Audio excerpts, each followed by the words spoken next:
पानिपत युद्ध हरण्याचा फार मोठा धक्का मराठेशाहीला बसला.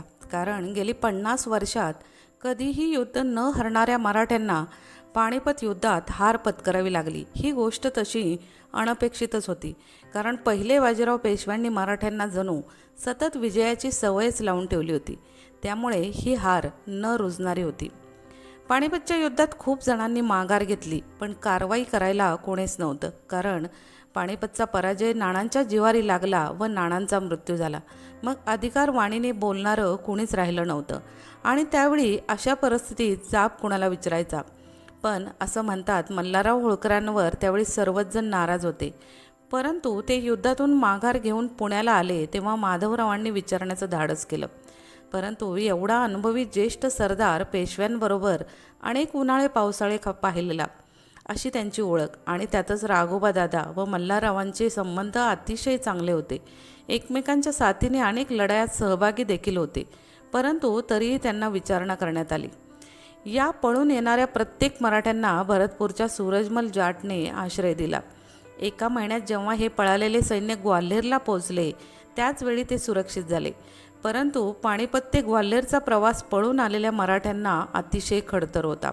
त्यात अनेकांना लुटण्यात आले होते. कारण मराठ्यांविषयी उत्तरेत अनेकांच्या मनात राग होता. कारण मराठ्यांनीही त्याआधी लूट केलेली होती. त्याचाच वचपा काढला गेला. मल्हारराव युद्धातून पळून आले, पण मल्हाररावांनी त्याचा युक्तिवाद दिला. सरदारांच्या, पेशव्यांच्या व इतर स्त्रिया, विशेषतः भाऊंची पत्नी पार्वतीबाई यांना सुरक्षित ठिकाणी हलवणे त्यावेळी खूप महत्त्वाचे होते. तसं त्यांना घेऊन मल्हारराव होळकर दिल्लीकडे गेले होते. कारण शत्रूमध्ये नजीब खान रोहिला होता. तो मल्हाररावांचा मानसपुत्र. त्यामुळे मल्हारराव यांना हात लावण्याची हिंमत त्यावेळी कोणताच शत्रू करू शकणार नव्हता. आणि त्यामुळे स्त्रियांना सुरक्षितपणे मल्हारराव पुण्याकडे आणू शकले. दुसरे म्हणजे नाना फडणीस. हे तेव्हा 19 वर्षाचे होते. ते जेव्हा युद्धातून माघारी फिरले त्यावेळी लुटालुटीत तेही सापडले.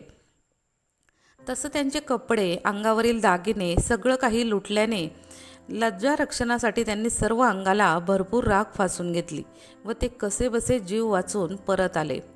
तिसरे म्हणजे शमशेर बहादूर. हे सुद्धा जखमी अवस्थेत असतानाच युद्धातून बाहेर निघाले.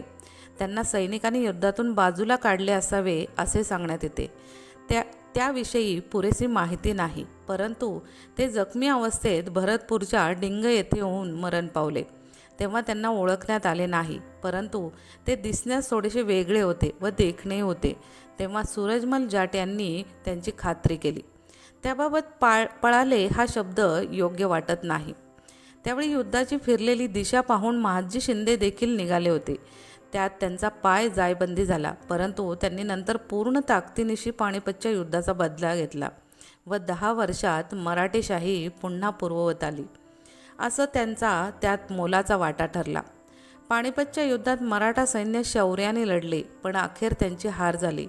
युद्धाचं पारडं फिरलेलं पाहून काही सरदारांनी युद्धातून माघार घेतली म्हणून त्यांच्या शौर्याची गणना होत नाही. हा परिस्थिती बघून घेतलेला निर्णय होता. यात कोणाचीही चौकशी रास्त वाटत नाही. धन्यवाद.